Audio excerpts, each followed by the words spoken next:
খুদারি পয়গম্বর হযরত ইউসুফ আলাইহিস সালাতু ওয়াস সালাম তিনি মিশরে ওনার ভাইরা ওনাকে বিক্রি করে দিল। অনেক বড় লম্বা মিশরের আজিজ হযরত ইউসুফ আলাইহিস সালামকে লালন পালন করতে লাগলেন। আজিজের বিবি ছিল জুলাইখা, খুবই সুন্দরী রমণী মহিলা, কিন্তু হযরত ইউসুফ আলাইহিস সালাতু ওয়াস সালামের সৌন্দর্য দেখে পাগল হয়ে গেল। তবে আপনাদেরকে বলে দিয়ে যাই, হযরত ইউসুফ অনেক সুন্দর। হযরত আদম আলাইহিস সালাম ছিলেন ইউসুফের চাইতে বেশি সুন্দর। বলতেছি আমরা জানি যে হযরত ইউসুফ সবার চাইতে বেশি সুন্দর না, তাফসীরের মধ্যে আসছে ইউসুফ আলাইহিস সালামের চাইতে বেশি সুন্দর ছিলেন আদম। আদম আলাইহিস সালামের অর্ধেক সৌন্দর্য আল্লাহ ইউসুফকে দিয়েছিলেন। আদম আলাইহিস সালামের সৌন্দর্য ছিল, তার অর্ধেক পাইছিলেন হযরত ইউসুফ। হযরত আম্মাজান হাওয়া আলাইহিস সালাম যেমন সুন্দর ছিলেন, তার অর্ধেক পেয়েছিলেন হযরতে সারা আলাইহিস সালাম। সারা আলাইহিস সালামের গর্ভে হয়েছিলেন হযরতে ইসহাক আলাইহিস সালাম। ইসহাক আলাইহিস সালামের গর্ভে হয়েছিলেন হযরতে ইয়াকুব আলাইহিস সালাম। ইয়াকুব আলাইহিস সালামের মানে আপনার কি বলে সারা ইয়াকুব আলাইহিস সালাম হযরত ঈসা আলাইহিস সালামের মাধ্যমে তার বিবির গর্ভে হয়েছিলেন ইসহাক ইয়াকুব আলাইহিস সালাম। ইয়াকুব আলাইহিস সালামের বিবির গর্ভে জন্ম নিয়েছিলেন হযরত ইউসুফ আলাইহিস সালাম। রক্তের ধারা খুব সুন্দর। আবার বলি পৃথিবীর মধ্যে হাওয়া আলাইহিস সালামের পরে যিনি বেশি সুন্দর ছিলেন, হাওয়া আলাইহিস সালামের অর্ধেক সৌন্দর্য পেয়েছিলেন, তিনি হযরত সারা আলাইহিস সালাম। তিনি ইব্রাহিম আলাইহিস সালামের প্রথম বিবি, আমাদের প্রথম আম্মা জান। ব্লাড কানেকশন খুব মারাত্মক। সারা আলাইহিস সালামের গর্ভে জন্ম নিয়েছিলেন ইসহাক। ইসহাকের সন্তান ইয়াকুব, ইয়াকুবের সন্তান ইউসুফ। ইউসুফ আলাইহিস সালাম তিনি ওই সারার রক্ত পেয়েছিলেন। ইউসুফ আলাইহিস সালাম ছিলেন হযরত আদম আলাইহিস সালামের সৌন্দর্যের অর্ধেক। একসাথে বলা যাবে সুবহানাল্লাহ। সূরাতি ইউসুফ বেদারি হিকমতে লুকমান মা করিয়ে কুরআন কারি আয়ে দিল সাদেল মা। হযরত ইউসুফ এত সুন্দর, জুলাইখা ইউসুফের সঙ্গে যখন একটা দীর্ঘ ঘটনা, ইউসুফ আলাইহিস সালামের সঙ্গে জেনা করতে ছিলেন, হযরত ইউসুফ আলাইহিস সালাম জেনার থেকে বেঁচে আসলেন। বান্ধবীরা ডেকে বলল, জুলাইখা বড় পাপী, কিতো দাসের কাছে জুলাইখা নিজেকে বিক্রি করতে চায়। এত বড় মন্ত্রীর বিবি হয়ে জুলাইখা একটা কিতো দাসের জন্য পাগল হলো। সারা মিশরে জানাজানি হয়ে গেল কথাটা। লজ্জা শরমের ব্যাপার। হযরত ইউসুফ আলাইহিস সালামের সৌন্দর্য প্রমাণ করার জন্য জুলাইখা বান্ধবীদেরকে ডেকে বলে, হে মিশরের নারীরা, আপনাদেরকে আমি একটা উপহার দিতে চাই। বলে, কি উপহার? আমি কোন যুবকের জন্য পাগল আপনাদেরকে একটু দেখাইতে চাই। পৃথিবীতে 4 কারণে মানুষ মানুষকে ভালোবাসে। 1 নম্বর জামালিয়াত, 2 নম্বর কামালিয়াত, 3 নম্বর কারাবাত, 4 নম্বর ইহসান। জামালিয়াত, কামালিয়াত, কারাবাত, ইহসান। চেয়ারম্যান সাহেব এখানে উপস্থিত। চেয়ারম্যান সাহেবকে আমি বলবো, চেয়ারম্যান সাহেব, নির্বাচনের জন্য পয়সা খরচ করা লাগবে না, একটা কাজ যদি করে যেতে পারেন, 1 নম্বর ইহসান। ইহসান মানে দয়া। 2 নম্বর কারাবাত। কারাবাত মানে নৈকট্য। এই মানে ইউনিয়নের মধ্যে যদি উনি সঠিক ইনসাফওয়ালা ন্যায় বিচার করে থাকে এবং গরিব মানুষকে যদি ইহসান করে থাকে, আগামী বছরে 1 টাকাও খরচ করার দরকার নাই। মানুষ ভোট দিলে দিবে, না দিলে না দিবে। আমার কথা ক্লিয়ার? আমি ফেসগুস বুঝি, দিলে দিবে, না দিলে না দিবে। মানুষ যদি মনে করে যে হ্যাঁ দুর্নীতিবাজ লোককে তারা চেয়ারম্যান বানাবে তো বানাক, মানুষ যদি মনে করে গোমচোরকে চেয়ারম্যান বানাবে তো বানাক, মানুষ যদি মনে করে যে না টিন চোরকে চেয়ারম্যান বানাবে তো বানাক, কিন্তু দুইটা কাজ করতে হবে, একটা ইহসান আর একটা কারাবাত। কারাবাত মানে নৈকট্য, বন্ধুত্ব, মানুষের কাছে কাছে যাওয়া, মানুষের সাথে মিশে থাকা, মানুষের সাথে একবারে সংস্পর্শে চলে আসা। আরে রাহমাতুল লিল আলামিন নবী ছোট্ট বাচ্চাকে দেখে সালাম দিতেন, মারহাবা বলা যাবে না? নবীর এই উত্তম চরিত্র দেখে কুফাররা পর্যন্ত কালেমা পড়ে ফেলছে। আর একটু জোরে বলা যাবে? ছোট্ট বাচ্চাকে নবী সালাম দিতেন। আমাদের দেশে অনেক বক্তাদের অহংকার আছে, কেমন বলি নামটা ছোট করে দিছেন কে? যার উপরে দিচ্ছেন হেতায় তো আমার সাথে কম শিক্ষিত, আমার নিচে দিলেন আমি যাইতাম না। কথা কন না কা? এটার ওয়াজ শোনার চাইতে শয়তানের ওয়াজ শোনাবা, কারণ ওটা হলো আজাজিল। আপনাদেরকে আগে ধরবো না, আমরা আগে ধরি। এগুলির বক্তার ওয়াজ শুনে মানুষের কোনোদিন হেদায়েত হবে না, কালবের পরিবর্তন হবে না। এগুলির ওয়াজ শোনার চাইতে মসজিদের ইমাম সাহেবের ওয়াজ করাবেন, এটাই বালা। কথা ক্লিয়ার না ভেজাল আছে? ক্লিয়ার, ক্লিয়ার, আমার কাছে কোনো ভেজাল নাই। হ্যাঁ ক্লিয়ার।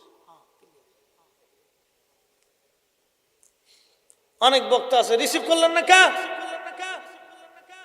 আমার কাছে এত নেই, আমি একটা চলে এসেছি।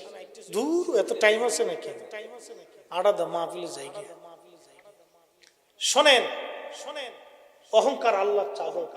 এখন যদি আমি চেয়ারম্যান সাহেবের চাদর ধরে টানি, ওনার সম্মানের হানি হবে। উনি যদি আমার কাপড় ধরে টানে, তো আমার ইজ্জতের হানি হবে। আল্লাহ পাকের একটা ইজ্জত আছে। নবীজিকে সাহাবা, নবীজিকে আল্লাহ বলেন, হাবিব আপনার উম্মতকে বলবেন আমার চাদর ধরে যেন না টানে। আল্লাহর নবী পেরেশান হয়ে গেলেন, আল্লাহ বলেন কি আপনার চাদর ধরে আমার উম্মত টানে? বলে বলে আল্লাহ আপনার চাদর কি? বলে অহংকার, আমি আল্লাহর চাদর।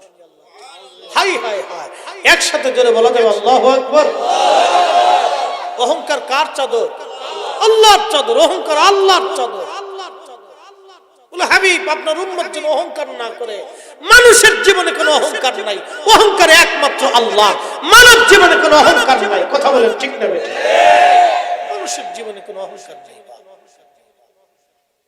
এই চেয়ারে আজকে বসে রেখেছেন, কে দিয়েছে? আল্লাহ। এই চেয়ার আগামীকাল নাও থাকতে পারে, কোনো অহংকার নেই, বেহুদা। এই কণ্ঠ কে দিয়েছে? আগামীকাল নাও থাকতে পারে। এটা নিয়ে অহংকার আমার কি আছে? আমার তো কিচ্ছু নেই। রব আমাকে পাঠিয়েছেন একটা দায়িত্ব দিয়ে, তুমি মানুষকে তোমার কণ্ঠ দিয়ে আল্লাহর দিকে ডাকবে, আমার রসুলের মহব্বতের দিকে ডাকবে। এটাই আমার কাজ। আমার তো কোনো অহংকার নেই। থাকবে কেন, হবে কেন, আসবে কেন? হ্যাঁ বা এটাই দুনিয়া। কিন্তু আমাদের সামান্যতে আমরা অহংকার করে বসি অনেক কিছু। আই সব স্বামী এটা লেতা খেতা সেতা, আই হাই হাই হাই।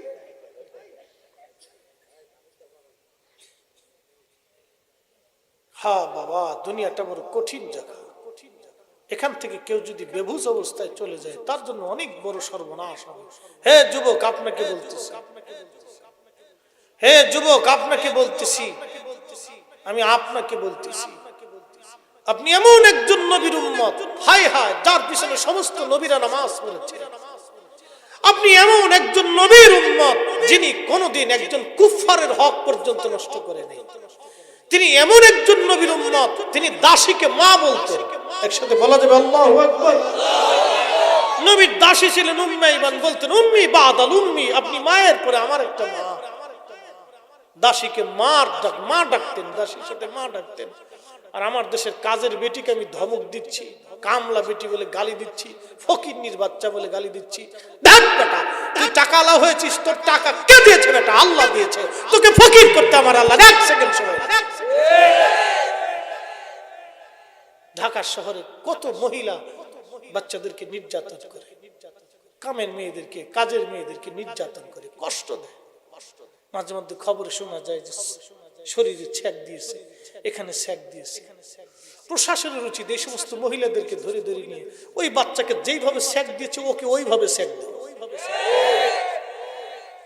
ওইভাবে সেক দিত। ওর সমস্ত সম্পদগুলিকে সরকার ক্রোক করে নিয়ে যায়, এর একটা শাস্তি। তুই ধনী ছিলি, তোকে গরিব বানাই দিলাম, এবার ভিক্ষা করে খা, খায় দেখ তোর কেমন দরিদ্রতা কি জিনিস তখন বুঝবি। হ্যাঁ বাপ, দুনিয়াটা বড় কঠিন জায়গা। মোহতারাম উপস্থিতি, ওয়াজ বুঝে যেতে হবে। এই ওয়াজগুলি সাজিয়েছে কেন? মানুষ যাতে ওয়াজ থেকে বুঝে বাড়ি পর্যন্ত যায়। এখন ওয়াজ হয়ে গেছে আমাদের বিনোদন, যে হুজুর যত কৌতুক কইতে পারে হে হুজুরের বিরাট মার্কেট। খালি আশাই বই স্টেজে উঠে একবারে একবারে মনে হচ্ছে কৌতুক। এই যে আপনাদের নোয়াখালী একজন আছে, আল্লাহ মাফ করুন, ভালো আলেম কিন্তু কৌতুক করতেছে। বলে কি কৌতুক করে আমি মানুষকে দিনের দাওয়াত দিচ্ছি। আরে কানার বাচ্চা, আল্লাহ রসুল এত বছর ওয়াজ করছে, কৌতুক করে নাই। ওমর এত বছর ওয়াজ করেছে, আবু বকর, ওমর, উসমান, আলী, হযরত আব্দুল্লাহ ইবনে মাসউদ, হযরত আব্দুল্লাহ ইবনে আব্বাস, কত সাহাবী জীবন ওয়াজ করেছে, গাউসে পাক ওয়াজ করেছে, হুজুর মাইনুদ্দিন চিশতি আজমিরি সেনজিরি ওয়াজ করেছে, হযরত ইমাম আবুল ফারাজ ইবনুল জৌজি সারা জীবন ওয়াজ করেছে।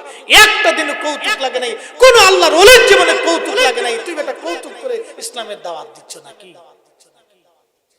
ইসলাম কি কৌতুকের মঞ্চ নাকি? এটা বাস হয়ে গেছে। আপনার জীবনে একটা ঘটনা দেখান তো, হযরত শাহজালাল ইয়ামানি মুজাদ্দিদি কৌতুক করে দাওয়াত দিছে, দেখান। আরে 18 কোটি মুসলমান যা করতে না পেরেছে, শাহজালাল ইয়ামানি মুজাদ্দিদি একা তাই করে দিয়েছে। আরে 40 কোটি মুসলমান যা করতে না পেরেছে, খাজা মাইনুদ্দিন চিশতি আজমিরি সেনজিরি একা তাই করেছে। জীবনে কৌতুক করা লাগে, মানে আমরা বক্তাদের কৌতুক করা লাগে। মোহতারাম উপস্থিতি, এটা হেদায়েতের মঞ্চ। এখান থেকে মানুষ ঈমান ও আমল দুইটা জিনিস বুঝে যাবে। ঈমান এবং আমল। কষ্ট হচ্ছে আপনাদের? আমার কথাগুলি জানি অনেকের ব্যথা লাগতে পারে, মোহতারাম কষ্ট দিবেন না। আমার জবানের হিসাব আল্লাহর কাছে বুঝে দিতে হবে। আজকে যে খাবারটা খাওয়াইছেন হিসাব চাইলে আমার উপায় নেই, বুঝাই দিতে হবে। আপনাকে যদি শিক্ষণীয় দুটো কথা বলে যাওয়া যেতে পারি, তাহলে এটা আমার ওয়াজের ব্যর্থতা, কোনো লাভ নাই। আর এদেশের বহু সন্তান নিজের মায়ের কথা শোনে, বহু সন্তান বাবাকে খাবার দেয় না, বাবাকে লাথি মারে, থাপ্পড় মারে, ঘুষি মারে। আপনাকে কত দেখাবো, চলেন আমার সাথে দেখবেন। বহু সন্তান বাবাকে থাপ্পড় মারে, বহু সন্তান মাকে ধাক্কা মেরে ফেলে দেয়। যেই মা তাকে কোলের ভিতরে নিয়ে দুলিয়ে দুলিয়ে ঘুম পাড়িয়েছে, সেই সন্তান আজকে মাকে ধাক্কা দিচ্ছে। কত ওয়াজ আমাদের করা এখনো বাকি আছে জানেন? কত ওয়াজ আমাদের করা এখনো বাকি। একটা সন্তানকে মা কতটা বছর দুলিয়ে দুলিয়ে ঘুম পাড়িয়েছে। একটা সন্তানকে মা নিজে না খেয়ে তার মুখের মধ্যে খাবার কত ঢুকিয়ে দিয়েছে, জোর করে করে খাওয়াইছে। সেই সন্তান মাকে আজকে ঘুষি মারে, সে সন্তান মাকে ধাক্কা মারে, সে সন্তান মাকে ধমক মারে। কত ওয়াজ বাকি আছে। একটা বাবা তার সন্তানকে কাঁধে করে করে নিয়ে রোদ আর বৃষ্টি আর ঝড় আর তুফানকে উপেক্ষা করে, শীত আর গ্রীষ্ম বর্ষা কিছু না উপেক্ষা করে, শরীরের রক্তগুলি পানি করে করে রুজি করে করে সন্তানের জন্য রেখে গেছে। সেই সন্তান বাবাকে ধমক দিয়ে ধাক্কা মেরে দেয়। আহা, হে মুসলমান,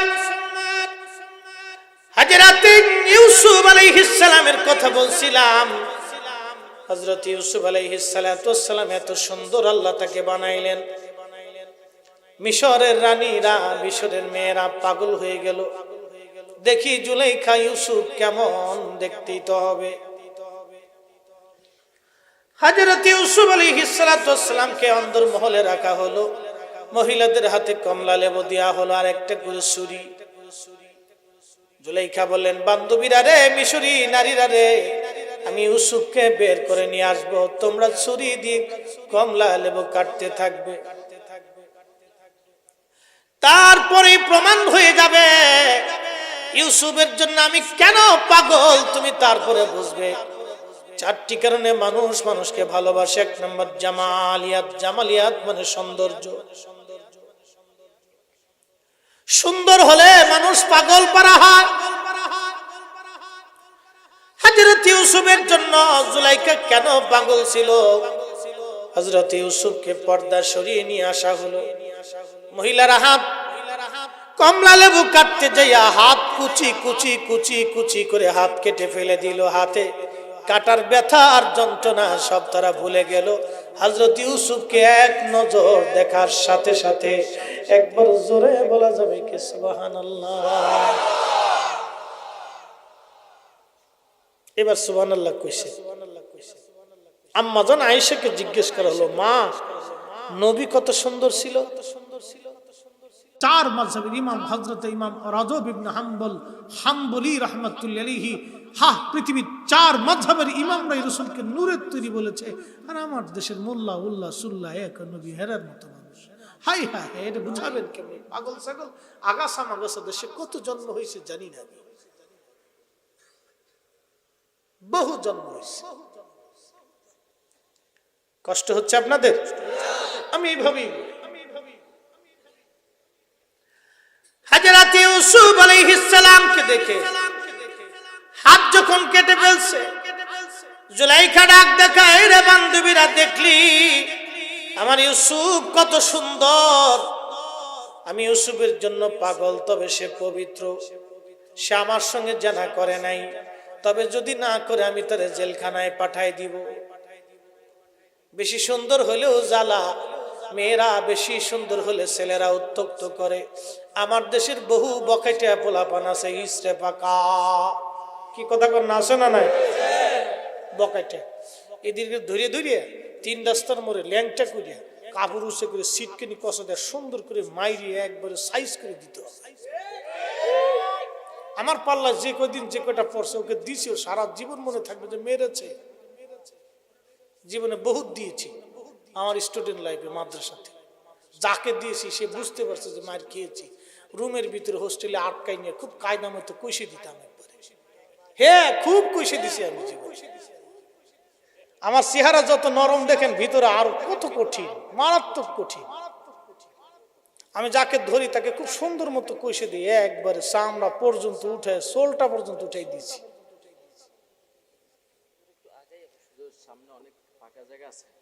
ওই না, লোক যাদের আসার দরকার আয়ে বসবে না, ধাক্কা ধাক্কির দরকার নাই। শীতের ভিতরে আরামে বইরেছি, এমনি থাক। থেতা করলে ওই উঠতে যায়, অনেকে চিন্তা করে যায় দূরে বিড়ি টান দিয়ে আসি। জ্বালাতাছি পরীক্ষা পড়তে পড়তে আমি পাস করে লাইছি। যদি কেউ আহে তাক চিন্তা করে বিড়ি দুটো টান দিয়ে আসি, শরীরটা হিট দিয়ে আসি, হিট।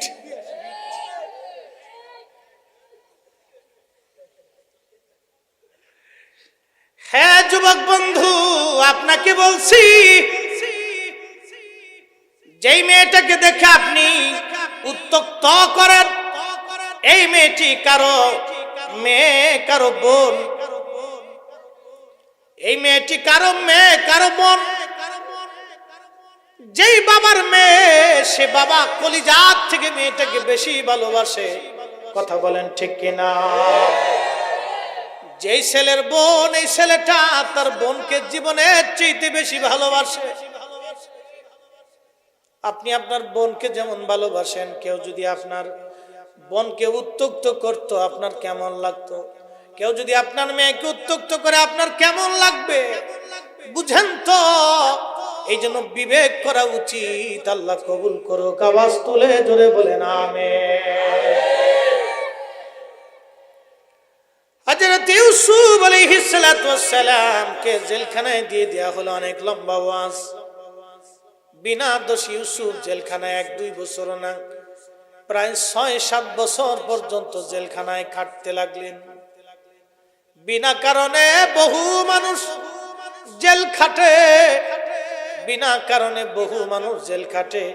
আমার দেশের সিস্টেম হলো এখন উল্টা, পুলিশও উল্টা, পাবলিকও উল্টা। বলে হুজুর কেমন? উকিল যারা তারা উল্টা, বিচারকরা উল্টা। কারণ মামলাটা শুরু হয় মিথ্যা দিয়ে। 100% মামলা কয়টা আছে আমাকে দেখাবে? মামলা দেওয়ার সময় যা ঘটছে তার সাথে 3 গুণ বেশি লেখে। কয় গুণ বেশি লেখে? 3 গুণ বেশি লেখে। তো পুলিশও জানে যে যেখানে লেখছে এখানে ঘাপলা আছে, তো হেরাও কায় কিছু নিয়ে আসে, মালবানি নিয়ে আসে। উকিলও চিন্তা করে এখানে ঘাপলা আছে, উকিলও বুঝায় যে এটা এটা করছি, এটা না লিখলে তো জুরা লইব না, তো উকিল করতে মালবানি নিয়ে আসে। বিচারক উকিল রে জিগায় কি ব্যাপার, না এটা ঘাপলা আছে, তো মালবানি নিয়ে আসে। সব জায়গায় ঘাপলা। শুরুই হয়েছে বিসমিল্লাহ শয়তানি দিয়ে, মামলায় শুরু হয়েছে শয়তানি দিয়ে, ওই শেষ পর্যন্ত ঘাপলাই চলে।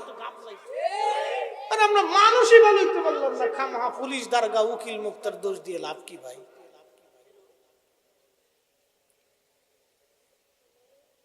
কই আমারে তো ধরে না, বহু পুলিশের রাস্তাঘাটে ধরে আসসালাম আলাইকুম বলে আমি অমুক মসজিদের খতিব, এই নাম মাহফিলে গেছিলাম, হুজুর যান দোয়া করেন। জীবনে এক পুলিশে ধরছে, সেই সময় এক খয়রাতি গাড়ি আসিল, হ্যাঁ তাই হুজুর গাড়ির সমস্যা আছে। তাহলে কি সমস্যা? কই ঢাকনা উঠাই তুই। আমি তো অত ফেস গুজ বুঝি না, জীবনে প্রথম একটা গাড়ি কিনছি, তো খয়রাতি গাড়ি, বুঝতে পারছেন? খয়রাতি গাড়ি, তো ঢাকনা উল্টে, ঢাকনা উল্টলে কি হবে? কই যে আপনার ইঞ্জিনের যেটা, ইঞ্জিনের ঘাপলা আছে, পুরান গাড়ি তো ইঞ্জিন যেটা নতুন বসাইতেছে এটার নাম্বারে মিল নাই, অসুবিধা আছে। তা আমাকে কি করতে হবে? আমরা একটা মামলা দিয়ে দেবো। তা আমি কি এগুলি এখন টাইম আছে? হুজুর তাহলে যদি টাইম না থাকে তাহলে মিষ্টি খাওয়ার টিয়া দেন। তা আমি কি এদিকে ঘুষ? কয় না ঘুষ না, আপনি খুশি মনে দিয়ে যান। আমি বললাম এটা কোন কথা হইলো?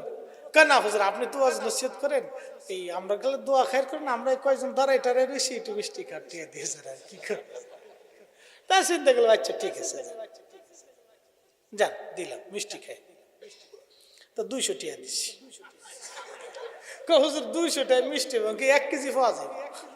বালা ডালা খালি চিনি পাওয়া যাবে, ওইটাই খান।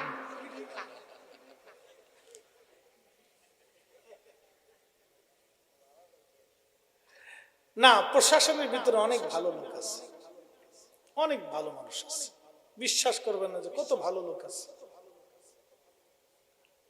অনেক ভালো লোক আছে।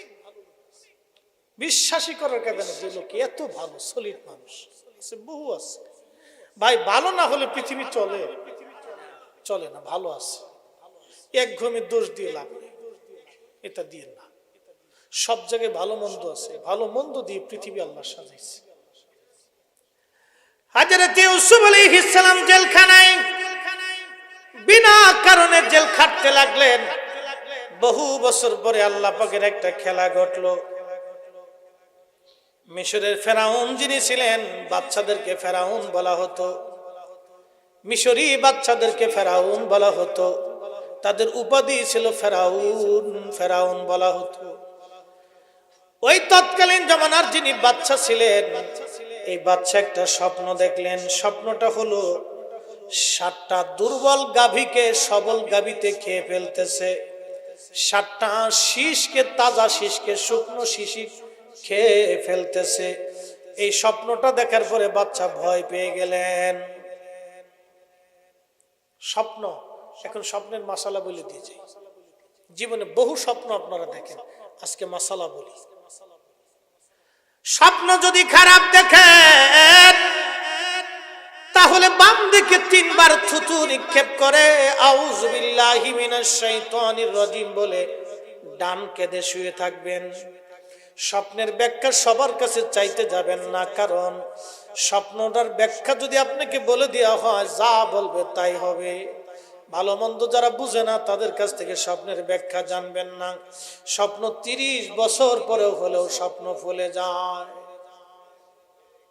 এই জন্য বুখারীতে কিতাবুর রুইয়া আছে, সহিহ মুসলিমে কিতাবুর রুইয়া আছে, পৃথিবীর বড় বড় হাদিসের কিতাবে কিতাবুর রুইয়া আছে। স্বপ্ন, স্বপ্ন নিয়ে স্বপ্ন, স্বপ্নে আল্লাহ আকার দেয়, ইঙ্গিত করে। আগে আল্লাহ স্বপ্নে আপনাকে জানায়। স্বপ্ন দেখেছেন বাচ্চা 7টা গাভীকে, মরা গাভীগুলি খেয়ে ফেলতেছে, 7টা গমের শীষকে মরা শীষে খেয়ে ফেলতেছে। এই স্বপ্নখানা দেখার পরে বাদশা চিন্তায় পড়ে গেলেন। স্বপ্ন বিশারদ যারা আছে তাদেরকে ডাকলেন, বলো আমার স্বপ্ন কি হবে। বিশারদরা বলল, বাদশা জীবনে এরকম স্বপ্ন কোনোদিন শুনি নাই, এই স্বপ্ন বেহুদা স্বপ্ন, চিন্তা করা লাগবে না। কিন্তু বাদশার মন মানে না, বাদশার মন মানে না। কিন্তু তার আগে আর একটা ঘটনা ঘটেছিল।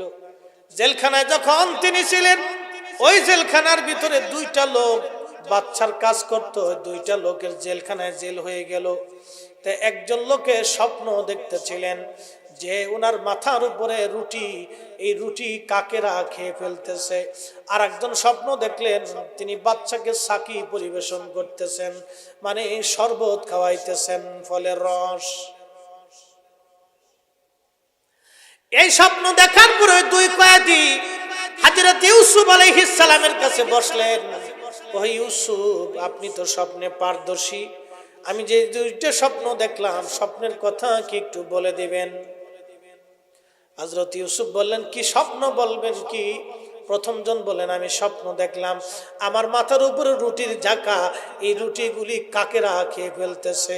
আরেকজন বললেন, আমি দেখলাম আমি নিজ হাতে বাচ্চাকে সাকি, অর্থাৎ আমি শরবত পরিবেশন করতেছি। হযরত ইউসুফ আলাইহিস সালাম বললেন, আপনারা কি আমার স্বপ্ন মেনে নেবেন ব্যাখ্যা করলে? বলে হ্যাঁ। এবার যার মাথায় রুটি, ওই লোকটাকে বলা হলো, আপনার মাথায় যে রুটি কাকেরা খায়, বাদশা আপনাকে মৃত্যু দণ্ড দিবে, আপনার মগজগুলি কাউয়া আর ওই যে শকুনরা খেয়ে ফেলবে। দুই নাম্বার, আপনি বাদশা আপনাকে ক্ষমা করে দিবে, আপনি আবার নতুন করে বাদশার কর্মচারী হবেন। বাদশাকে আপনি, অর্থাৎ বাদশার সাকি হিসেবে আপনাকে আবার নতুন করে নিয়োগ দেওয়া হবে, আপনি চাকরি পুনরায় ফিরে পাবেন। এখন যারে কাউই খাইব হেতে আমি এটা স্বপ্ন মানি না, আমি এটা স্বপ্ন মানি না। হযরত ইউসুফ আলাইহিস সালামকে আমি যা বলছি এটাই হবে, তুমি মানতে চাইছো না, যাহা বলেছি তাই হবে। এই জন্য স্বপ্ন কাউকে দিয়ে ব্যাখ্যা করানোর আগে সে পারদর্শী কিনা বুঝে ব্যাখ্যা করা, বুঝে করাবেন। এটা কিন্তু মারাত্মক মাসালা। এই আমাদের বাংলাদেশের ৯৯% মানুষ জানে। আজকে জানাই দিয়ে গেলাম স্বপ্নের ব্যাখ্যা। এটা জেনাতেনা করবেন না। বড় বড় হাদিসের কিতাবের অধ্যায় রচনা করছে ইমামরা। নবীজি বহু স্বপ্নের তাবির করেছেন। আল্লাহ রাসূল বলতেন, আমার ইউসুফের সাথে যার স্বপ্নের তাবির মিলে যাবে এটাই সঠিক হয়ে যাবে। একসাথে বলা যাবে আল্লাহু আকবার। কষ্ট হচ্ছে? তোরাও তো স্বপ্ন দেখোস খারায় মুতোস। হ্যাঁ, দেখতেছে খারায় মুততেছে, দেখা বিছনা পড়তে মেয়া লাইছে, হ্যাঁ চিং করে মুততে দিছে। কিরে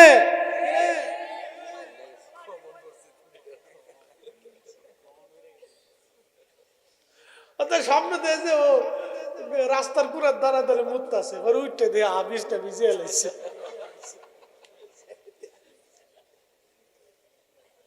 খালি তোরা দেখছো তো এত স্বপ্ন, আমরাও কত দেখছি। হ্যাঁ, হযরত ইউসুফ বললেন, আমি যা বলেছি এটাই হবে। বলেন কি? হ্যাঁ এটাই হবে, যাও। ঠিকই কয়েকদিন পরে ওই ব্যক্তিকে মৃত্যুদণ্ড দেয়া হলো, আর যাকে বাঁচিয়ে দেয়া হলো, মাফ করে দেয়া হলো, বাচ্চার কর্মচারী হলো। হযরত ইউসুফ আলাইহিস সালাম তাকে বললেন, দেখো তোমাকে বাঁচিয়ে দেওয়া হবে, তুমি বাচ্চার কর্মচারী হবে, বাচ্চার শরবত শরাব তুমি আবার খাওয়াবে।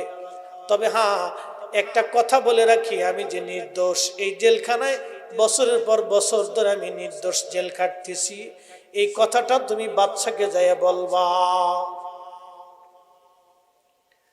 ও ক্ষমা পেয়ে গেল, কিন্তু ওর ক্ষমা পাওয়ার কারণে মাপ পেয়ে গেল বটে, দুঃখের দিনের কথাগুলি ভুলে গেল, হযরত ইউসুফের কথা ভুলে গেল। সে বহুদিন পরে বাচ্চা স্বপ্ন দেখলো, 7টা গাভী, মরা গাভী 7টা জিন্দা গাভীরে খেয়ে ফেলতেছে। 7টা গমের মরা শীষ 7টা জিন্দা তাজা শীষ খেয়ে ফেলতেছে। বাদশাহ স্বপ্ন দেখার পরে ভয় পেয়ে গেলেন, হায় হায় কি হলো। স্বপ্ন বিশারদদেরকে ডাকেরা বলে, আমরা কিছুই বলতে পারবো না, এরকম স্বপ্ন তো অদ্ভুত। বাচ্চা বললেন, কে বলতে পারবে স্বপ্নের কথা? পিছন থেকে সাকি বলতেছিল, বাচ্চা, জেলখানার ভিতরে ইউসুফ নামে একজন স্বপ্ন বিশারদ আছে, সে আমার স্বপ্নগুলি বলেছিল এইভাবে এইভাবে, বাস্তবে রূপ নিয়েছে। বাচ্চা, আপনি বললে তার কাছ থেকে শুনে আসতে পারি। তাড়াতাড়ি যা। দৌড়ে আসছে সাকি। ইউসুফ বাচ্চা স্বপ্ন দেখেছে, রাত্রিবেলা 7টা মরা গাভী জিন্দা গাভীরে খেয়ে ফেলতেছে। 7টা মরা শীষ, গমের শীষ, তাজা তাজা সবুজ শীষ খেয়ে ফেলতেছে। স্বপ্নের তাবির কি বলবানি? হযরত ইউসুফ বললেন, যাও বাচ্চাকে বলবে 7 বছর মিশরে প্রচুর পরিমাণ ফসল হবে, 7 বছর পরে 7 বছরের জন্য দুর্ভিক্ষ হবে। সুবহানাল্লাহ বলবেন। দুর্ভিক্ষ আসতে পারে যে কোনো সময়, যে কোনো দেশে আসতে পারে। দুর্ভিক্ষ কেন বেশি হবে জানেন? একটা কারণে, নারীদের বেহায়ার জন্য। আসতে কুসকে জোরে কর। হ্যাঁ বুঝে, বুঝছে কেন না বুঝছে কে আল্লাহ জানে। বুঝে, ওরা বুঝে। ওয়াজ না বুঝলে হে তার তো বই রয়েছে না, বিরিয়ানির লেগে বুঝছো খুশি, যেটাই দেন এইটাই বাবা, অসুবিধা নেই, পাবি বাবা। দরকার একটু বিরিয়ানি থাকলে ওদেরকে পাওয়া যায়, আর যদি না থাকতো তাহলে এত যাইগে নাই কিছু বুঝতে যাইগে। দরকার আছে এই বাচ্চারা আজকে শুনবে, কালকে প্রমোট হবে। নারীদের অধিক পরিমাণে বেহার জন্য খুদারি গজব আসবে, বৃষ্টি বন্ধ হয়ে যাবে। হে নারী সমাজ, কথাগুলি শুনে যাবেন। এখন এমন অবস্থা হয়েছে, মোটরসাইকেলে মাঝে মধ্যে দেখা যায়, গভীর রাত্রিবেলা যখন ঢাকাতে ফিরি তখন দেখি মোটরসাইকেলের পিছনে ইজলিয়া না সামনেরটা ইজলিয়া, বুঝি না হুজুর ইজলিয়া কইলেন কে? ইজলিও তো বালা, হেতা প্যান্ট পরছে, শার্ট গায়ে দিছে, হেলমেট মাথায় দিছে, সোয়েটার পরছে, কোনটা বেডি আর কোনটা বেডা চিনা যায় না। এই মহিলা যদি কারো কপালে পড়ে, ওর ঘর খোদার জাহান্নাম ছাড়া আর কিচ্ছু না। যুবকদেরকে বলে, বিয়ে করলে পর্দা নিশীন আর নামাজি ভদ্র ফ্যামিলি দেখে বিয়ে করবেন, আপনি জীবনের শান্তি হবে। কারণ ঘর যদি সুন্দর থাকে, জীবনটা আপনার বড় সুন্দর হবে। আর যদি আদা ইজলে আদা বেডি বিয়ে করেন তো কপালে ঠাটা বড়। আদা ইজলে আদা বেডি, তেজপাতা নাকি খালি তোর শেষটি শেষটি তোর জান শেষ করে কামাই করার পরে দেখবি যে কিচ্ছু নাই, খালি আলতা, সোনু, লিপস্টিক, পাউডার, আলকাতরা, আগর টিম, গোড়া টিম, সব শেষ। আসতে কঠিন, হ্যাঁ তোর গিয়ার বাড়ছে।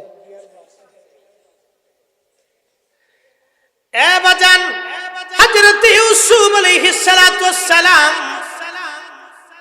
বলে দিলেন, যা এই স্বপ্নের কথা যায় বলো। সাকি এসে বলল, বাদশা, হযরত ইউসুফ এই কথা বলেছেন। বলে, ইউসুফের ব্যাখ্যাটা আমার কাছে ভালো লাগতেছে, তাকে জ্ঞানী মনে হচ্ছে। জেলখানায় কেন?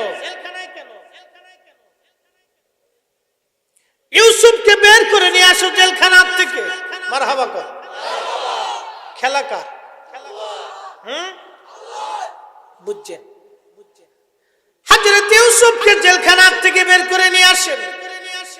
হযরত ইউসুফকে জেলখানা থেকে বের করে আনতে যাওয়ার পরে সাকিকে বলেন, হযরত ইউসুফ তুমি যায় বাচ্চাকে বলো যে নারীরা আমাকে মিথ্যা কথা বলে অপবাদ দিয়ে জেলখানায় ঢুকিয়েছিল, তাদের কি অবস্থা। হযরত সাকি এসে হযরত ইউসুফ আলাইহিস সালামের কথা বললেন যে নারীরা তাকে জেলখানায় ঢুকিয়েছিল, তাদের বিষয়ে হযরত ইউসুফ আলাইহিস সালাম জানতে চেয়েছে। বলে ইউসুফকে বের করে নিয়ে আসো, তারপর সেই নারীদেরকে ডেকে নিয়ে আসো। সব নারীদেরকে ডেকে বাচ্চা বলেন, কি ব্যাপার, আপনারা হযরত ইউসুফকে কেন জেলখানার মধ্যে বিনা কারণে রেখেছেন? তখন জুলাইখা বলল, বাচ্চা আমার ভুল হয়েছে, আমি মিথ্যাবাদী, মিথ্যা কথা বলে হযরত ইউসুফকে জেলখানায় দিয়েছিলাম। হযরত ইউসুফ বড় সত্যবাদী এবং পবিত্র, একবার জোরে বলা যাবে কি মারহাবা। জুলাইখা দোষ স্বীকার করছে। বাচ্চার ইউসুফের প্রতি মোহাব্বত আরো বেড়ে গেল। ডাকো তাকে, নিয়ে আসছে। ইউসুফ আলাইহিস সালামকে বললেন, ইউসুফ কি করতে পারি? বলে, বাচ্চা 7 বছর মিশরে প্রচুর পরিমাণে ফসল হবে। এই 7 বছরে আপনি 7 বছর পরে দুর্ভিক্ষ 7 বছর পর্যন্ত হবে, মিশরে কোনো বৃষ্টি হবে না, বৃষ্টির অভাবে সমস্ত ফসলাদি নষ্ট হয়ে যাবে, প্রচন্ড দুর্ভিক্ষ হবে। ওই বাকি 7 বছর পরে আবার প্রচুর পরিমাণে বৃষ্টি হবে, 1 বছরেই 7 বছরের ফসল আল্লাহ দিয়ে দেবে। কিন্তু এই 7 বছর যে ফসল হবে, এই 7 বছরের সমস্ত ফসলগুলি বড় বড় গোডাউন করে করে করে করে 7 বছরের জন্য জমা করে রাখতে হবে। ইউসুফ আলাইহিস সালামের প্রস্তাবটা বাচ্চার কাছে খুব ভালো লাগছে। বাচ্চা বলল, ঠিক আছে, তাহলে তোমাকে আজকে থেকে আমি আজিজ বানাইলাম, মিশরের প্রধানমন্ত্রী তোমাকেই বানাই দিলাম। আমি নাম মাত্র বাচ্চা থাকবো, দেশ চালাবা তুমি। বাচ্চাই কয়, আমি নাম মাত্র বাচ্চা, দেশ তুমি চালাই। আল্লাহু আকবার বলা যাবে? সকাল বেলার ধনী রে তুই ফকির, সন্ধ্যা বেলা নদীরে পার ভাঙ্গে ও পার গড়ে, এই তো নদীর খেলা। সকাল বেলার ধনী রে তুই ফকির, সন্ধ্যা বেলা। সকাল বেলার ধনী রে তুই ফকির, সন্ধ্যা বেলা। ফকির, সন্ধ্যা বেলা। পৃথিবীতে মানুষের কোনো অহংকার নাই, মানুষের কোনো অহংকার নাই ভাই, মানুষের কোনো অহংকার নাই। হযরত ইউসুফ আলাইহিস সালাতু ওয়াস সালাম বাদশা হয়ে গেলেন, নায়েবে বাদশা মিশরের। 7 বছর পর্যন্ত তুমুল আকারে ফসল হলো। হযরত ইউসুফের তত্ত্বাবধানে ফসলগুলি জমা করতে লাগলেন, বড় বড় গোডাউন করা হলো। হযরত ইউসুফ আলাইহিস সালাম 7 বছর পার হওয়ার পরে আবার দুর্ভিক্ষ শুরু হলো। প্রচন্ড দুর্ভিক্ষে সারা মিশর থেকে শুরু করে মিশরের আশেপাশের দেশগুলি দুর্ভিক্ষ ছড়িয়ে গেল। হযরত ইয়াকুব আলাইহিস সালামের যেই ছেলেরা হযরত ইউসুফের সৎ ভাইরা ইউসুফকে কুয়ার মধ্যে ফেলে দিয়েছিল, হযরত ইউসুফকে বিক্রি করে দিয়েছিল। হযরত ইয়াকুব আলাইহিস সালাম ছেলেদেরকে বললেন, ছেলেরা রে, মিশরে যাও, আমাদের জন্য খাবার নিয়ে আসো, কারণ শুনছি মিশরের বাদশা বড় ন্যায়পরায়ণ, মিশরের বাদশা নাকি বড় ভালো, মিশরের বাদশা বলে নাকি বড় ইহসানওয়ালা। ওই বাকি নয় ভাই, টাকা পয়সা নিয়ে চলে আসছে মিশরে।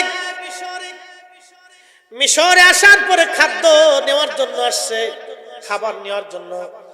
মিশরের বাদশার অনুমতি নেওয়া লাগতো, কারা খাবার নিবে, কি জন্য নিবে, কোথায় বাড়ি, বিস্তারিত তথ্যমালা দিয়ে তারপরে হযরত ইউসুফ আলাইহিস সালাম খাবার দিতেন। ওই বাকি 9 ভাইরা যখন হযরত ইউসুফের সামনে আসছে, ওরা ইউসুফকে চিনে নাই, কিন্তু হযরত ইউসুফ চিনে ফেলছে। আহা, বলেন তো এখন কেমন লাগে?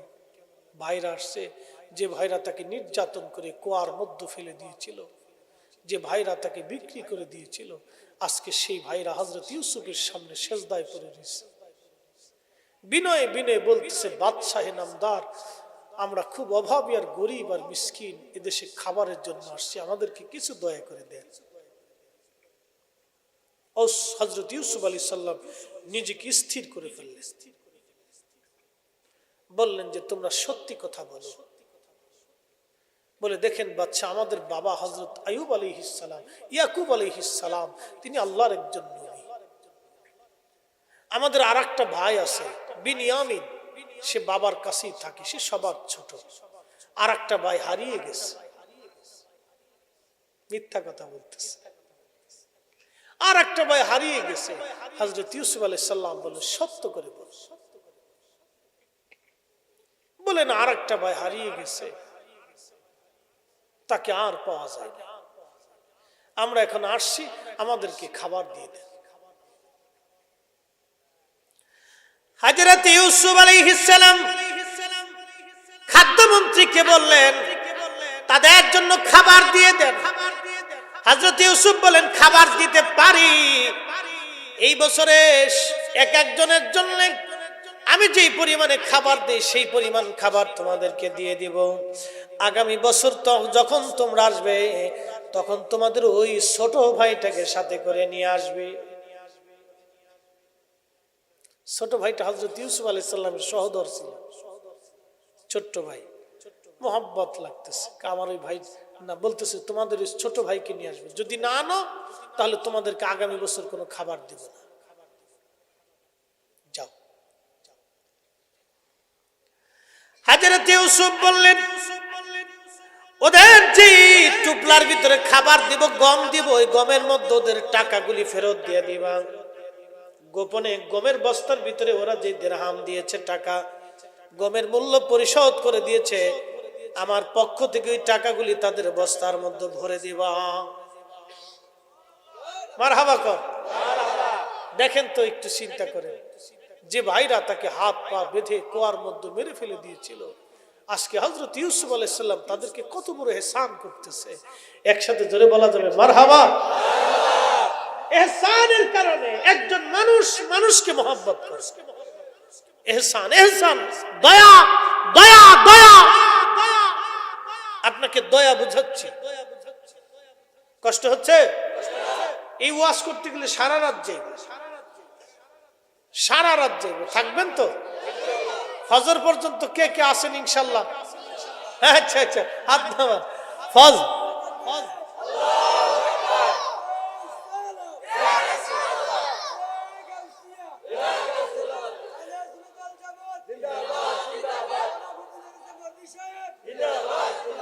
ফজর পর্যন্ত থাকতে হবে না, নিয়ত করছেন আল্লাহকে লিখে ফেল। মারহাবা কর। আজকে ফজর পর্যন্ত থাকার নেকি আল্লাহ আমলনামা প্রত্যেক জনের নামায় দিয়ে দিচ্ছে। থাকতে হবে না, কিন্তু আল্লাহ লিখে দিচ্ছে। আল্লাহর অভাব আছে মনে হয় নাকি? দেখেন, আমি বেশি দলিল দেব না, ছোট্ট করে একটা দলিল দিই। আজকে একটা শব্দ লেখা আছে, ঈদে মিলাদুন নবী সাল্লাল্লাহু আলাইহি ওয়াসাল্লাম। রবিউল আউয়াল মাস চলে গেছে কত আগে, এখনো আপনারা আমরা ঈদে মিলাদুন নবী পালন করি। কি কথা কন না কেন? অনেকে বলে আমরা খালি রবিউল আউয়ালে মিলাদুন নবী করি। না, রবিউল আউয়াল ছাড়াও করি, রবিউল আউয়াল ছাড়াও করি। তারা আজকের পোস্টার বাস্তব। হ্যাঁ মুসলমান, একজন পতিতা নারী কাস্টমারের জন্য দাঁড়িয়ে আছে। পতিতা নারী বুঝলেনই তো, পৃথিবীর নিকৃষ্ট কোন নারী যদি থাকে, টাকার বিনিময়ে যারা দেহ ব্যবসা করে, কত পুরুষের শয্যা সেই হয়েছে তার জীবনে হিসাব নাই। মাথার থেকে পা পর্যন্ত পুরাটাই ভ্যানিশ, পুরাটাই নাপাক। একজন পতিতা নারী, সে কাস্টমারের জন্য দাঁড়িয়ে আছে। কুকুর হাঁপিয়ে হাঁপিয়ে যাচ্ছে, জীব অনেক বড় বের হয়ে গেছে। ওই পতিতা নারীর মনে বড় মায়া লাগলো, পায়ের মোজা খুলে কুয়ার ভিতর থেকে পানি উঠাইয়া ওই পতিতা নারী কুকুরকে পানি পান করালো। কুকুরের কলিজা ঠান্ডা হয়ে গেল।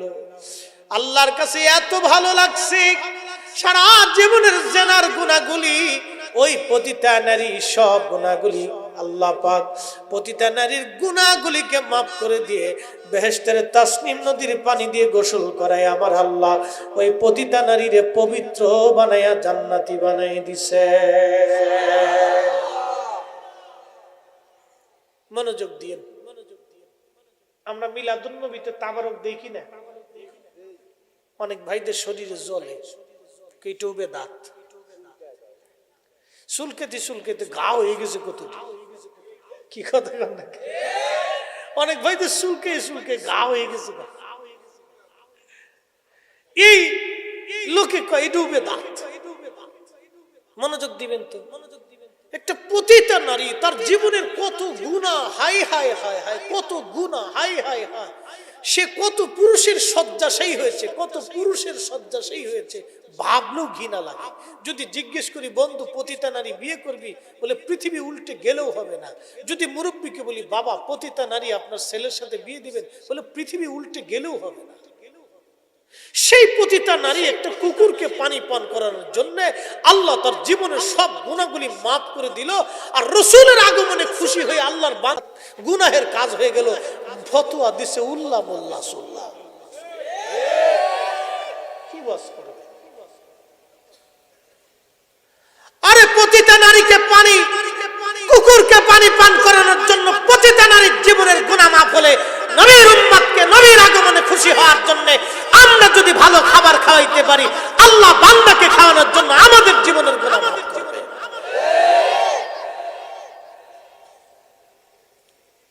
কাকে বুঝাবো বলে? দেশে বহু লোক বুঝি না, আকলের মধ্যে কুত্তাই মুতি দিচ্ছে।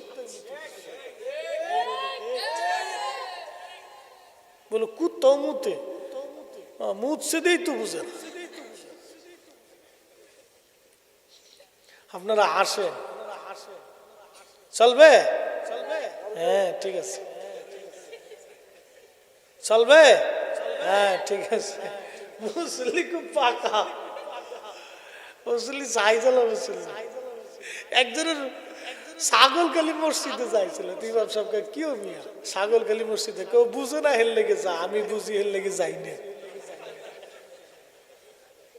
ওরা বুঝে না হেল লেগে আইছে, যারা বুঝতেছে তারা চারপাশ থেকে বিড়ি টানতেছে। কখন তবরক দিব তখন দান দাতাছে।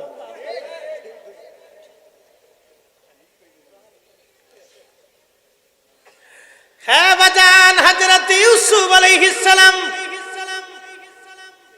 ডাক দিয়ে বললেন তোমরা আগামী বছরে তোমাদের ছোট ভাই বিনিয়ামিনকে নিয়ে আসবে, যদি না আসো খাবার দেব না। চলে গেল ওরা, পরের বছর আবার আসবে।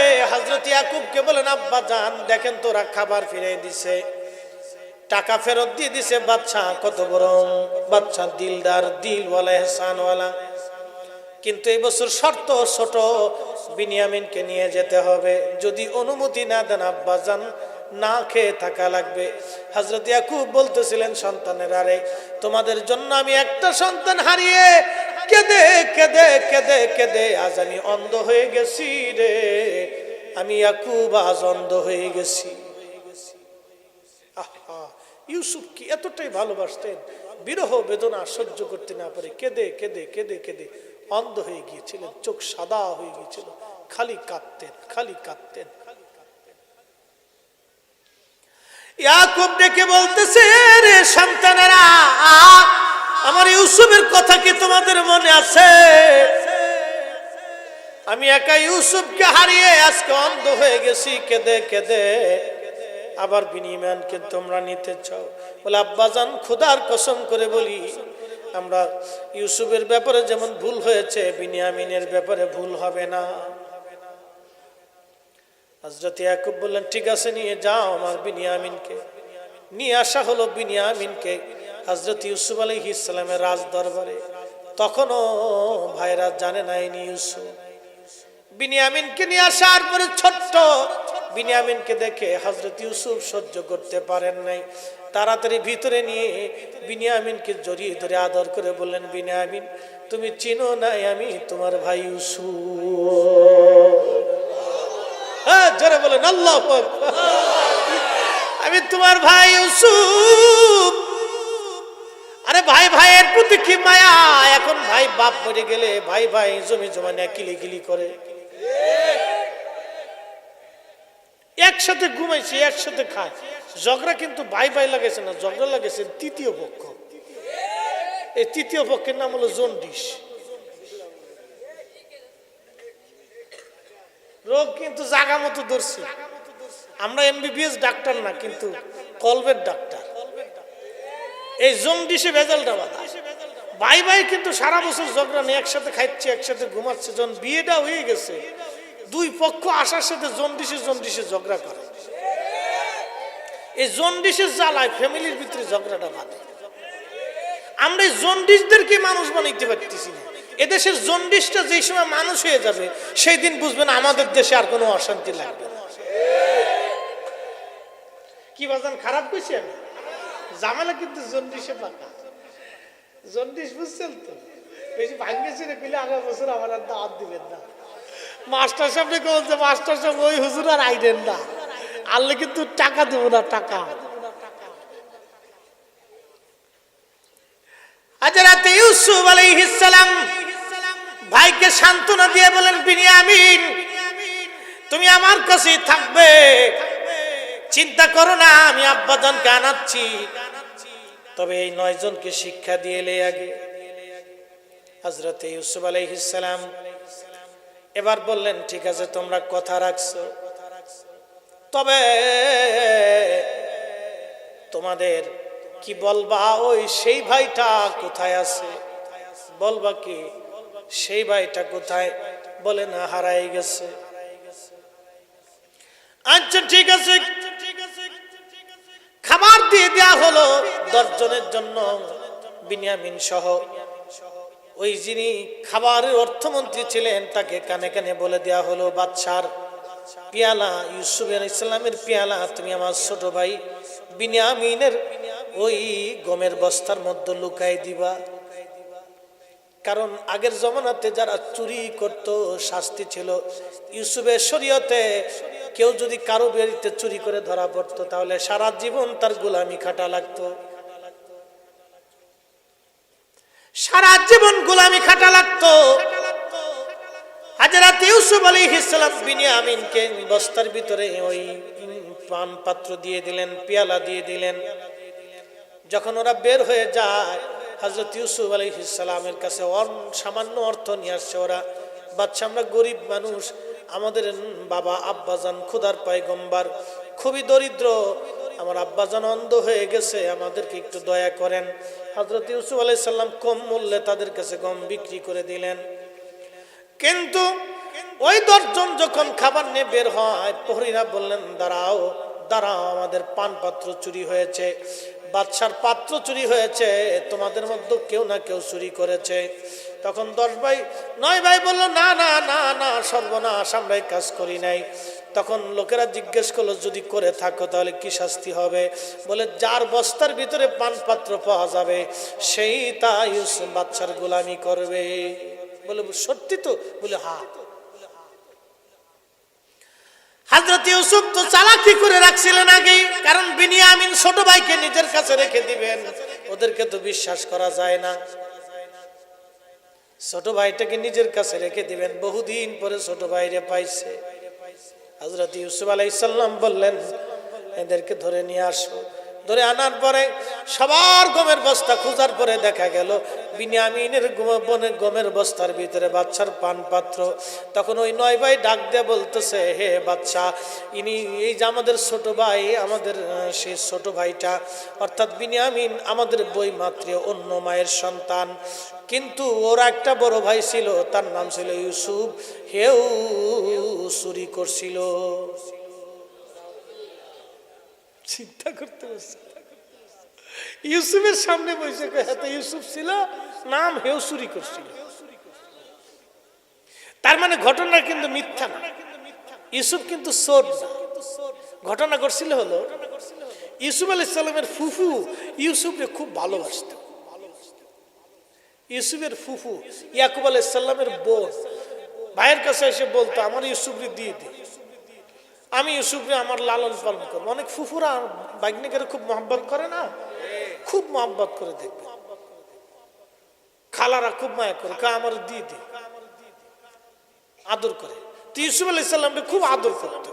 তখন ইয়াকুব আলাইহিস সালাম দিব না দেখে হেতাই করছিল কি, তার বাড়ি থেকে ইউসুফ আলাইহিস সালাম পালিয়ে আসার মানে চলে আসার সময় ইউসুফ আলাইহিস সালামের ব্যাগের ভিতরে তার একটা লুডা দিয়ে রাখছিল, যাতে চোরের উপাধি দিয়ে ইউসুফ আলাইহিস সালামকে কাছে পাইতে পারে। তো ওই দেখছে যে খায় যাওয়ার সময় ইউসুফ আমার এটা চুরি করে নিয়ে যাওয়ার লাগছে, ইয়াকুব ভাই তুমি আমার তোমার ফুলা দিয়ে দাও, ওই যে শরীয়ত ছিল দিয়ে দাও। ইয়াকুব আলাইহিস সালাম বেশ কিছুদিন তার কাছে ইউসুফ আলাইহিস সালামকে রাখছিলেন। এই মোহাব্বতের কারণে হযরত ইউসুফ আলাইহিস সালাম এই ছোটকালে ইউসুফ চুরি করেন না, কিন্তু ফুফু এই কাম করছে। সেই কথা হযরত ইউসুফ আলাইহিস সালামের মনে আছে, নিজের বাইরে রাখতেছে, নিজেও এই কাম করছে। মারহাবা কর। অন বাইরে কয় আমরা এক ভাই হারাই গেছে না, হে তো ওই চোর ছিল। নাম কি? বলে ইউসুফ। তোমরা সত্য কথা বলতেছো? বলে হ্যাঁ। তখন ইউসুফ আলাইহিস সালাম বলেন, না, তোমরা আমাকে চিনো নাই। হযরত ইউসুফ বলে, তোমাদের ভাইয়ের কি অবস্থা? বলে সে হারাই গেছে। বলে না, তোমরাই তো তার হাত পা বেঁধে কুয়ার মধ্যে ফেলেছিলাম, জামা খুলে রেখেছিলাম, তোমরাই তো বিক্রি করে দিয়েছিলা মিশরের বণিকদের কাছে, মনে আছে কি? ভাইরা বলে, আপনি কি করে জানেন? আপনি কি ইউসুফ? বলে আমি সেই ইউসুফ। আল্লাহু আকবার, আল্লাহ। তখনই ভাইরা সেজদার মধ্যে সালাকা ছিল, সালাকা ছিল না সেজদা। তখন সেজদা হালাল ছিল। তখন ইউসুফ আলাইহিস সালামের শরীয়তে সেজদা হালাল ছিল, এখন সেজদা হারাম হয়ে গেছে। ইউসুফ আলাইহিস সালামকে সেজদার মধ্যে পড়ে গেছে। ভাইরা কয়, ইউসুফ ভুল হয়ে গেছে, আমাদেরকে মাফ করে দাও রে ইউসুফ, আমরা সেই দিন বুঝি নাই, আমাদের ভুল হয়ে গেছে। তোমার বিরহ বেদনা আব্বাজান সহ্য করতে না পেরে পেরে অন্ধ হয়ে গেছে। ইউসুফ রে বাবাই চোখে দেখে না, ইউসুফ ভুল হইছে, ক্ষমা করে দাও, ভুল হয়ে গেছে, ভুল হয়ে গেছে, ক্ষমা করে দাও। ইউসুফ আলাইহিস সালাম বললেন, যাও, তোমাদেরকে ক্ষমা করে দিলাম। কোরআন শরীফ আল্লাহ যে খুব সুন্দর করে চমৎকার করে ওয়াজ করছে আল্লাহ। ভাইরা বলতেছিল, ইউসুফ রে আমরা ক্ষমা করে দাও। ক্বালু তাল্লাহি লাকাদ আসারাকাল্লাহু আলাইনা ওয়া ইন কুন্না লাখাতিইন। আমরা ভুল করছিলাম, আপনি আমাদের মাফ করে দেন, খোদার কসম আমাদের ভুল হয়েছিল। ইউসুফ বলেন, ক্বালা লা তাসরিবা আলাইকুমুল ইয়াওম, যাও, আজকের দিনে আমি তোমাদের কাছ থেকে কোনো প্রতিশোধ নেব না, যাও, তোমাদেরকে মাফ করে দিলাম। চিন্তা করছেন, একটা ভাই মেরে ফেলে দেওয়ার জন্য কুয়ার মধ্যে ফেলে দিছে, তারপর ওকে যাও, তোমরা মাফ করে দিলাম, যাও, তোমরা ক্ষমা করে দিলাম। এই জন্য ক্ষমাটা মহৎ গুণ, সবাই কিন্তু ক্ষমা করতে পারে না। কেউ যদি আপনার গালি দেয় তো যুদ্ধ লেগে যাবে। থাক, কে বললি? হ্যাঁ, শুরু হয়ে গেল লাঠালাঠি, পিটি পিটি, এসে পুলিশ টেল হয়ে গেছে। এটা করবেন না, মেজাজ ঠান্ডা রাখবেন, ঝগড়া করবেন না। হযরত ইউসুফ আলাইহিস সালাম বলেন, ইয়াগফিরুল্লাহু লাকুম, যাও, আল্লাহ যেন তোমাদেরকে maaf করে দেয়। মারহাবা কর। খালি আমি maaf করলাম না, আল্লাহ যেন তোমরা maaf করে। দেখেন এখানে কয়েকটা মাসালা কইতেছি, খেলা আছে সামনে। হযরত ইউসুফ আলাইহিস সালাম বললেন, তাহলে তোমরা যাও, যাও, বিনিয়ামিন আমার কাছে থাকবে, আব্বাজানকে নিয়ে আসো, যাও, তাড়াতাড়ি যাও, আব্বাজানকে নিয়ে আসবে। হযরত ইউসুফ আলাইহিস সালাম বিনিয়ামিনকে রেখে দিলেন, বিনিয়ামিনকে রেখে দিলেন, ওরা চলে গেল। চলে যাওয়ার পরে হযরত ইউসুফ আলাইহিস সালাতু ওয়াস সালাম চলে গেল। ওরা হযরত ইউসুফ আলাইহিস সালাতু ওয়াস সালাম ওরা চলে যাওয়ার পরে হযরত ইউসুফ আলাইহিস সালাম নিজের গায়ের জামাটা আর একজন প্রতিনিধি দিয়ে হযরত ইয়াকুব আলাইহিস সালামের কাছে পাঠাইলেন। প্রতিনিধিকে বললেন, যাও, আমার এই জামাটা আমার আব্বাজানের চোখের উপরে রাখবে, আমার আব্বাজানের চোখের উপরে রাখলে আমার বাবার অন্ধত্ব দূর হয়ে আমার বাবার চোখ আল্লাহ আবার ফিরাই দিবে। কোরআন বলতেছে, দেখেন কোরআন বলতেছে, ইযহাবু বিকামিসি হাযা ফাআলকুহু আলা ওয়াজহি আবি ইয়াতি বাশীরা। আমার জামাটা তোমরা নিয়ে যাও, আমার আব্বাদের চোখের উপরে লাগাও, আমার আব্বা চোখ অন্ধ ভালো হবে। একটু জোরে বলা যাবে সুবহানাল্লাহ?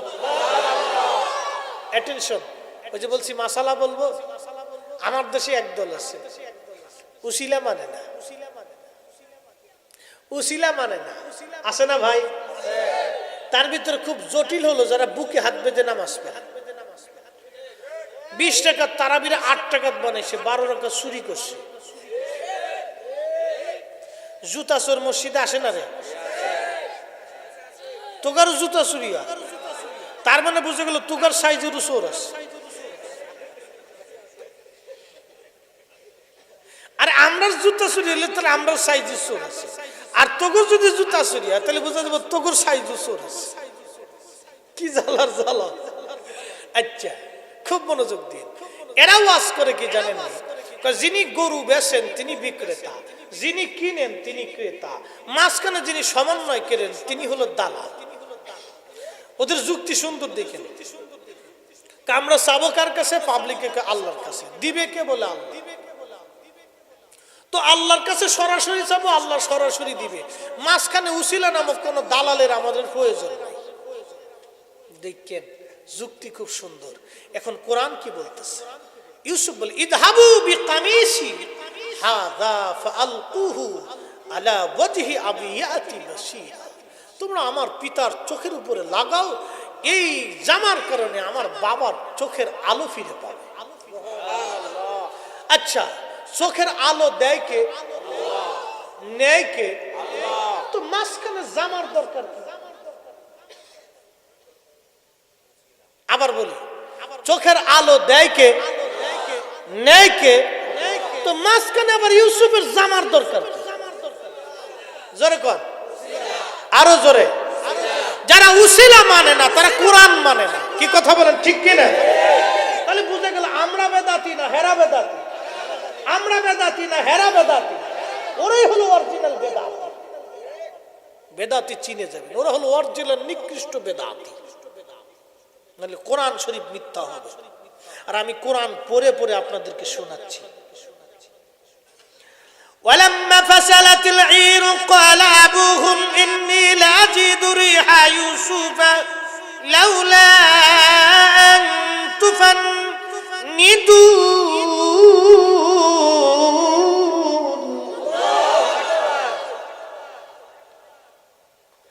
হযরত ইউসুফের জামা যখন নিয়ে যাওয়া হয় মিশর থেকে কেনান, 250 কিলোমিটার, প্রায় 200 মাইল, 250 কিলোমিটার, 200 মাইল, 250 কিলোমিটার। হযরত ইউসুফের জামা যখন নিয়ে যাওয়া হয় তখন হযরতে ইয়াকুব আলাইহিস সালাম বলতেছিলেন, হে আমার ছেলেরা, আমার মেয়েরা, আমার সন্তানরা, শোনো, তোমরা যদি আমাকে পাগল মনে না করো তো একটা কথা বলবো। বলেন আব্বাজান, কি বলতে চান? ছেলেরা রে, আমার কাছে হযরত ইউসুফ আলাইহিস সালাতু ওয়াস সালামের ঘ্রাণ আমার নাকে লাগতেছে। হযরত ইউসুফের ঘ্রাণ আমার নাকে লাগে রে ছেলেরা।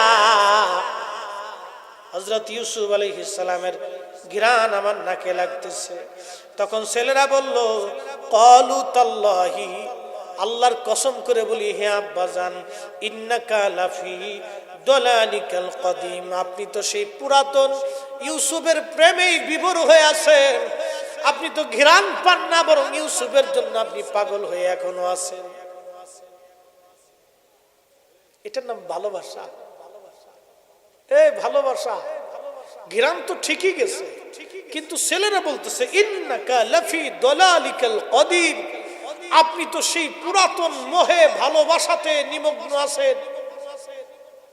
ইউসুফরে আপনি আগে যে ভালোবাসতেন ওই ভালোবাসার ধাক্কায় আপনি কথা বলতেছেন। ইউসুফের জামার কোনো ঘিরান টিরান নাই আব্বা। ছেলেরা করছে, ছেলেরা করছে।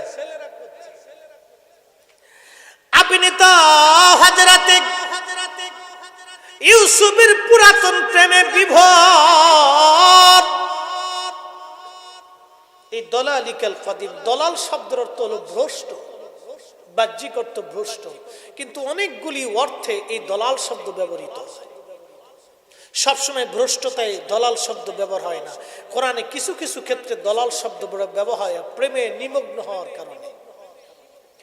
হযরত ইয়াকুব ইউসুফের প্রেমে নিমগ্ন ছিলেন, এই জন্য ছেলেরা বলল ইন্নাকা লাফি দালালিকাল কাদিম, আপনি পুরাতন সেই প্রেমে ইউসুফের মোহে এখনো নিমগ্ন আছেন। হে আমার পিতা, পুরাতন প্রেমে এখনো আপনি আছেন।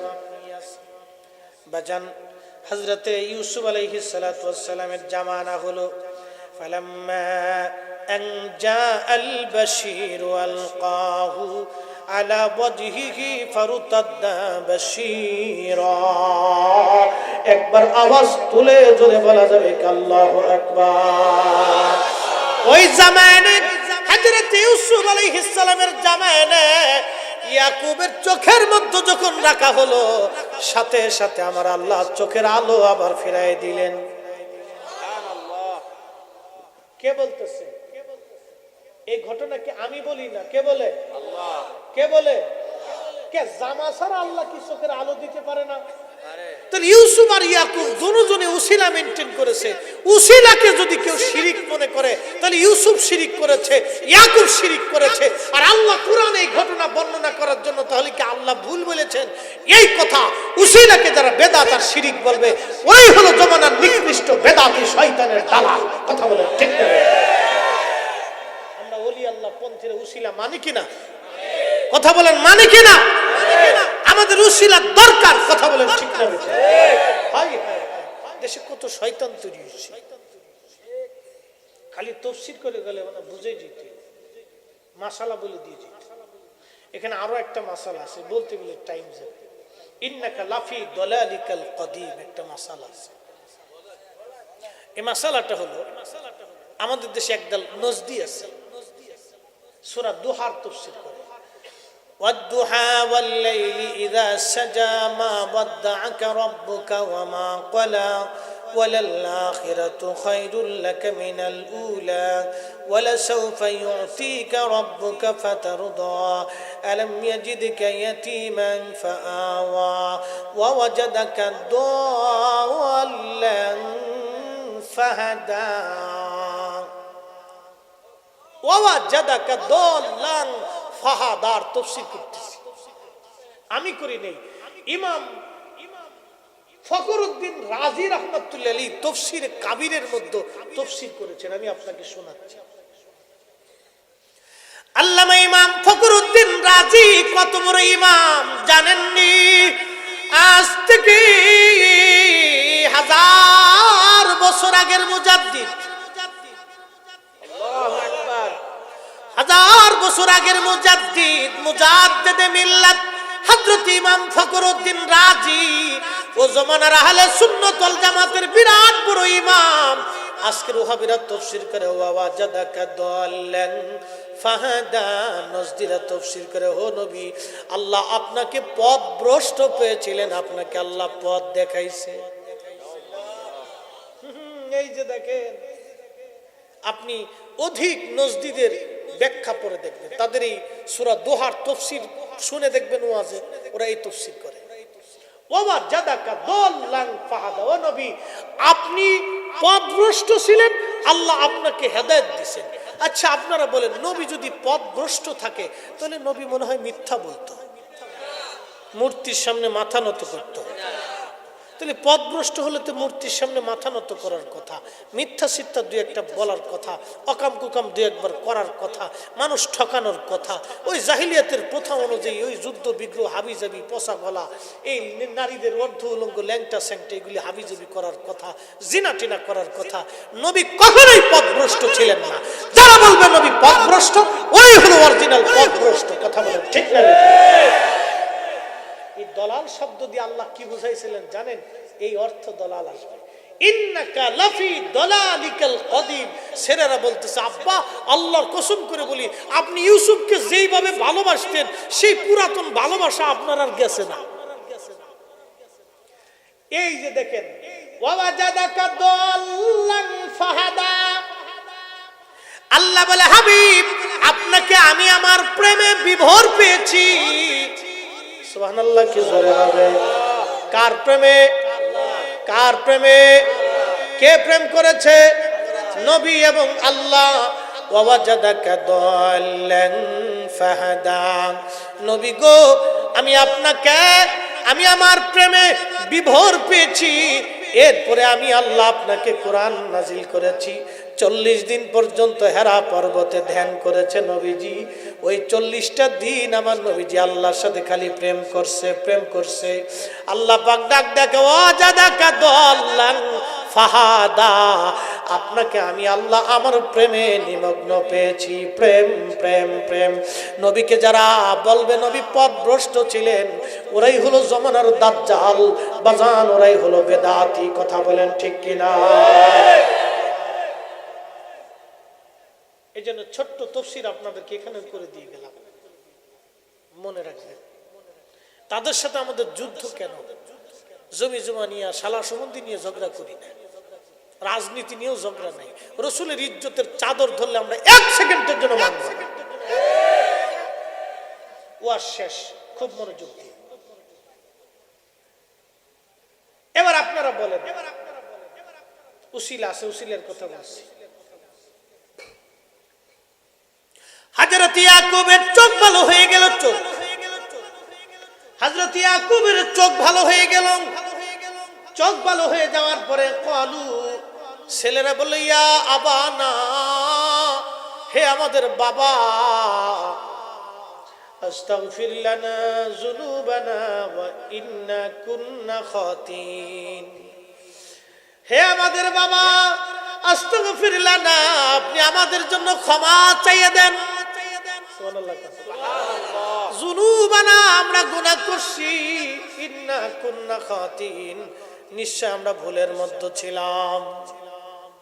আব্বা, আপনি আমাদের জন্য আল্লাহর কাছে ক্ষমা চেয়ে দেন। মারহাবা কর, মারহাবা। কার কাছে ক্ষমা চাবে? কে? কোন বাবার নাম কি? ইয়াকুব আলাইহিস সালাম। আচ্ছা, আপনাদেরকে একটা কথা বলি, জবাব দিবেন। ক্ষমা কি 9 ছেলেরা চাইতে পারতো না আল্লাহর কাছে? হ্যাঁ, 9টা ছেলে কি আল্লাহর কাছে ক্ষমা চাইতে পারতো না? তো বলতেছে কি আব্বা আপনি ক্ষমা চাইয়ে দেন আল্লাহর কাছে। না, ভুল তো আব্বার কাছে করছে, কিন্তু ক্ষমা তো ভুল তো তারা করছে। মাফ চাইলে আব্বার কাছে কবে যে আল্লাহ আব্বা আপনি মাফ করে দেন, কিন্তু করতেছে আব্বা আপনি আল্লাহর কাছে আমরা ক্ষমা চেয়ে দেন। ভুল তো ছেলেরা করছে, ক্ষমা চাইলে ছেলেরা চাবে আল্লাহ আমরা ভুল হয়ে গেছে আপনি মাফ করে দেন। কেন হযরত ইয়াকুবকে উসিলা ধরলেন? কারণটা কি? এটা তাফসীর করতেছি। ইয়াকুব আলাইহিস সালাম আরো বলতেছে, ক্বালা সাউফা আস্তাগফিরু লাকুম রাব্বী, হে ছেলেরা যাও, আমি আল্লাহর কাছে তোমাদের জন্য ক্ষমা চেয়ে এনে দিব। বলেন সুবহানাল্লাহ। আল্লাহ পাক কোরআনে বললেন ওয়ালাউ আন্নাহুম ইয যালামু আনফুসাহুম, শুধু ইয়াকুব না, এই কোরআনে আল্লাহ বলেন ওয়ালাউ আন্নাহুম, হে আমার উম্মত, ইয যালামু আনফুসাহুম, হে আমার বান্দা, যদি তোমার নফসের সাথে তুমি জুলুম করো, কবিরা গুনাহ করো, চিন্তার কোনো কারণ নাই। যাউকা, আমার নবীর দরবারে চলে যাও। ফাস্তাগফিরুল্লাহ, আল্লাহর কাছে ইস্তেগফার করো। ওয়াস্তাগফার লাহুমুর রাসূল, আমার রাসূল যদি তোমাদের তওবা কবুল করে নেয়, লাওয়াজাদুল্লাহ তাওয়াবার রহিমা, আমি আল্লাহ তোমার জীবনের গুনাহগুলি মাফ করে দিব। তবে শর্ত হলো যত পাপ করো না কেন আমার নবীর দরবারে তোমাদের যাওয়া লাগবে। নবীর দরবারে যে ক্ষমা চাইবা, ক্ষমা যদি চাইতে পারো তাহলে আমার নবী যদি ক্ষমা করে দেয়, তোমাদের পক্ষে সুপারিশ করে, আমি আল্লাহ তোমাদের জীবনের গুনাহগুলি মাফ করে দিব। একবার আওয়াজ তুলে জোরে বলে যাবে আল্লাহু আকবার। উপায় নাই রে, উপায় নাই রে, উপায় নাই, দয়াল নবীর চরণ বিনে উপায় নাই, দয়াল নবী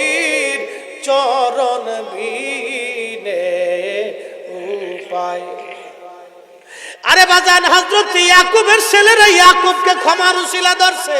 ইয়াকুবকে আমি তোমাদের উসিলা হয়ে গেলাম। আল্লাহ ডাক দেখায়, আমার বান্দারা উম্মতে মুহাম্মাদি, তোমরাও যদি ক্ষমা পাইতে চাও আমার নবীর কাছে যাও। নবী যদি তোমাদের পক্ষে সুপারিশ করে আমি আল্লাহ মাফ করে দিব।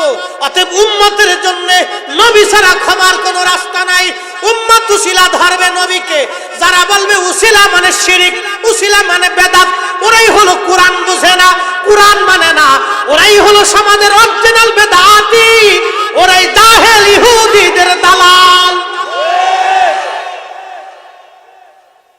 সুন্নিরা হকের উপরে আছে, এটাই চূড়ান্ত। আহলে সুন্নাতুল জামাত নাজাতের রাস্তা, এটাই ঠিক।